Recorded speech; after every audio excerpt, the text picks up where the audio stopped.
My name is Al Thurman. Close your out. My name is Al Thurman. Is it off? My name is Al. Can you hear me now? That's much better. Thank you. My name is Al Thurman. I have been living in Powder Springs for 30 plus years. I've been married to my lovely wife Jackie for 43 years. I have 4 daughters. 3 of them graduated from McKeachman High School. I have been living, I own a business in Powder Springs. I've owned Superior Landscaping for 23 years. I also am a man of faith.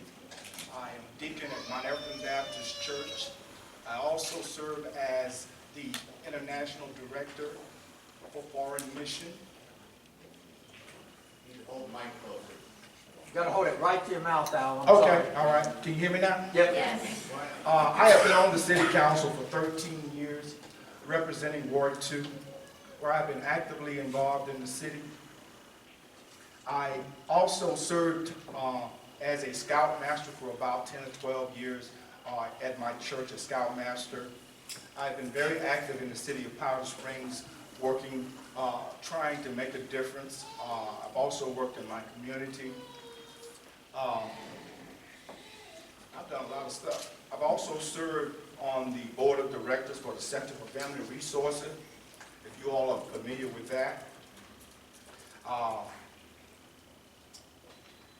I've worked on various boards in the city, keep Powder Springs beautiful, planning and zoning liaison.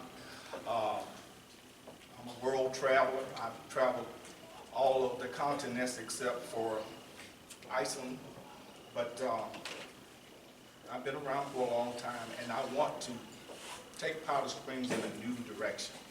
I believe that Powder Springs need to grow aggressively. I think we want to keep our small town feel, and I think we need quality growth. Thank you.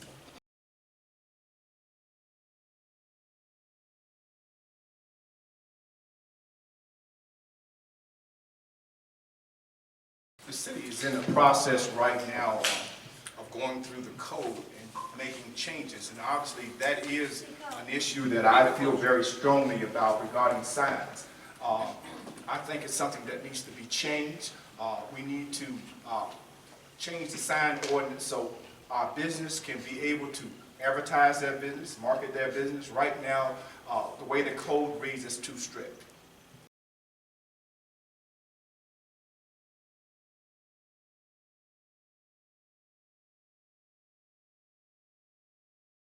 First of all, we need to understand what the problem is. The problem is there's no walkability. The businesses downtown now can't survive because there's no density.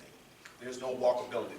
They can do business on weekend, but Monday through Thursday, they have difficulty in doing business. So in order to fix the problem, we have to create density in the downtown area, create a walkability to the business. We've already got a good start. We have a townhome development that's coming. That will create walkability to the downtown area. That would help the businesses Monday through Thursday in order to survive. The weekend is just not enough traffic for them to survive.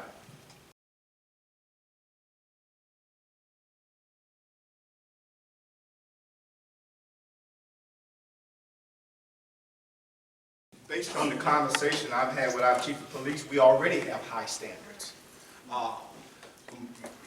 What I am being told that's why we have such a difficult time finding officers, because our standards are so high.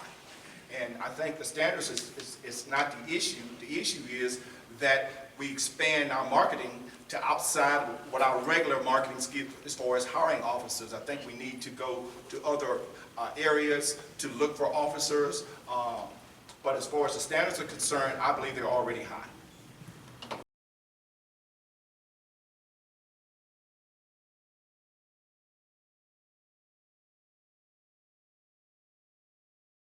I believe that we need housing for all sectors. We have a lot of senior homes, and for those senior homes, there may be children that might want to live in apartments close by. Now, I think apartments get bad reps. Post properties are all around Cobb County.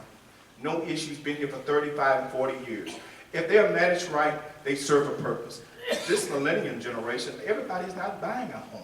Some of them move from place to place. They need places to live. We've even heard concerns about flight attendants would love to live in Powder Springs if they had a place to stay. They don't want to buy a house. They need apartments. So high-end apartments and managed very well, Post Property has proven that they can be done, and it can be done very well. Thank you.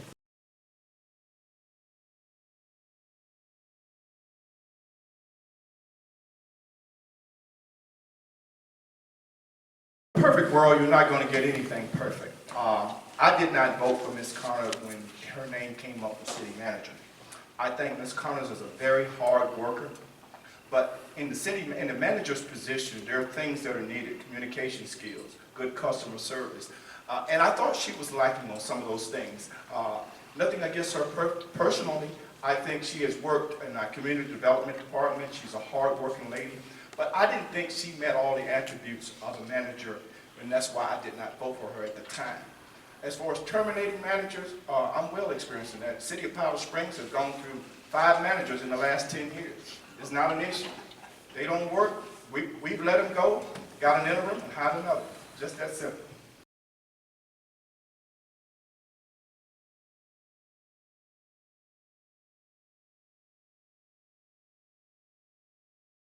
Would be to Dr. Wisner. No, you have to answer first.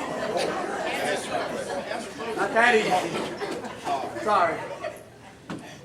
I have operated a business, CEO and owner of Superior Landscaping for 23 years. I was part of the administration that built the new city hall, built the police station, the library. I was a part of those administrations. I've worked closely with the mayor for the last 13 years. I think I know a little bit of something about the city and how to run it. Thank you.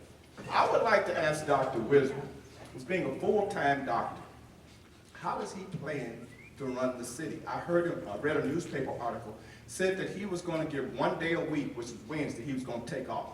Now I know for a fact, the mayor is at least at the city hall at least 40 hours a week down there every day. So I wonder, how is he going to manage the city with 1 day? Question to Allison is,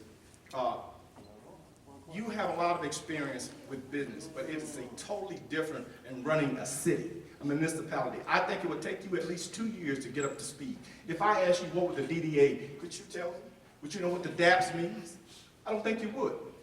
Have you made any I'll stop. Listening to the question really closely, what I said was, in future developments, like homes, that there should be a limited amount of rental properties in those future developments. That's what I said.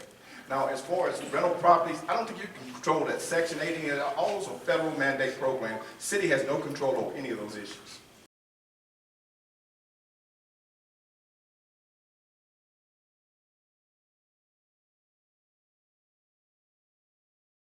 I believe that I have been cultivating relationships for the last 13 years. Anybody that knows me, even if we disagree, we agree to disagree in most of our meetings, but we never leave the meeting with hard feelings. So I believe I have relationships already in place to move forward.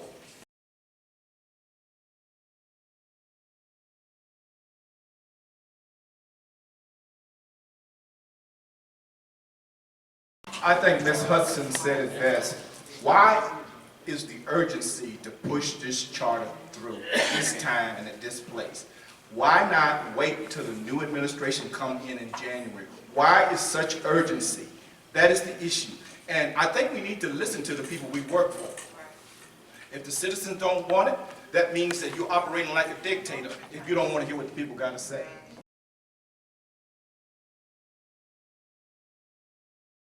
First of all, Powder Springs is not Mayberry anymore. I believe that we must choose a new direction for our city that drives growth and defines Powder Springs as a multifaceted city. Everyone has a budget. Powder Springs does too. One of my long-range goals is to move the city in a more balanced tax base. More shops, more restaurants, jobs, increased revenue, and provide a fund that will allow us to grow. But words alone cannot convince small businesses to choose Powder Springs for their home base. We must act to show that we are business friendly. I have consistently voted against any policies that make it difficult to start growth in Powder Springs. I'll fought successfully to hire an economic development person, to establish apartments, to drive development. As our next mayor, I will work with businesses, the community to reduce restrictive zoning, bureaucratic red tape, and to do the right thing to uphold the new pro-business direction. Safe and stable neighborhoods, update amenities, and will run services to make a strong, inviting, vibrant city. Public safety will be not shortchanged on my watch. We must have adequate funding, enough staff, technology, ongoing training for these critical functions, and zero tolerance for crime in our neighborhood. Powder Springs has a competitive advantage, largely ignored by current mayors. We are one of the few cities in Georgia that have undeveloped land. I will streamline our code and develop approval, strengthen our city infrastructure, invest in technology to support the service of all of these support we will grow to achieve.